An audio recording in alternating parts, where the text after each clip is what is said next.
શપથ ગ્રહણ સાથે જ ગોપાલ ઇટાલિયા અને ભાજપ વચ્ચે શાબ્દિક ટપાટપી શરૂ થઈ ગઈ। ગોપાલ ઇટાલિયાએ બુધવારે બપોરે વિસાવદરના ધારાસભ્ય પદે શપથ ગ્રહણ કર્યા। વિધાનસભા અધ્યક્ષ શંકર ચૌધરીએ ઇટાલિયાને શપથ લેવડાવ્યા। ઈસુદાન ગઢવી, મનોજ સોરઠિયા સહિત આપના નેતાઓ પણ ઉપસ્થિત રહ્યા। ઇટાલિયા ઉપરાંત કડીથી જંગી લીડથી પેટા ચૂંટણી જીતેલા ભાજપના રાજેન્દ્ર ચાવડાએ પણ શપથ લીધા। શપથ લીધા બાદ ગોપાલ ઇટાલિયાએ કાંતિ અમૃત્યાની રાજીનામાની ચેલેન્જ પર પ્રહાર કર્યા, જેના પર ઋષિકેશ પટેલે પલટવાર કર્યો અને આત્મવિશ્વાસ સાથે દાવો કર્યો કે ગુજરાતની જનતા એને 2027માં જવાબ આપશે। આજે ગુજરાતભરના લોકો આ ઐતિહાસિક ઘટનાક્રમને કુતૂહલતાથી, જિજ્ઞાસાથી અને ઉત્સુકતાથી જોઈ રહ્યા છે।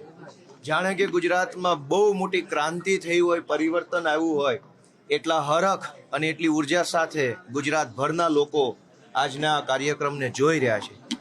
એટલા માટે આજનો દિવસ અત્યંત ઐતિહાસિક દિવસ છે। આ ઐતિહાસિક દિવસ નિમિત્તે હું સૌપ્રથમ ભારતના બંધારણના મહાન રચયિતા ડૉક્ટર બાબા સાહેબ આંબેડકરને યાદ કરું છું કે એક તરફ વિશાળ સત્તા મને અને વિસાવદરના ખેડૂતોને હરાવવા માટે કામે લાગી હતી, પરંતુ સંવિધાનની તાકાતથી, સંવિધાને આપેલા મત આપવાના અધિકારની તાકાતથી મારા જેવો સાધારણ પરિવારમાંથી આવતો ગામડાનો એક જુવાનિયો, એ ખેડૂત પુત્ર આજે ચૂંટણી જીત્યો છે। એ તાકાત સંવિધાનની છે, બાબા સાહેબ આંબેડકરે આપેલા બંધારણ અને લોકતંત્રની તાકાત છે। રોજ અનેક પુલ તૂટી જાય છે, છતાંય તે કોઈને સજા થતી નથી, કોઈ કાર્યવાહી થતી નથી। રાજીનામું તો આખી સરકારે આપવું જોઈએ।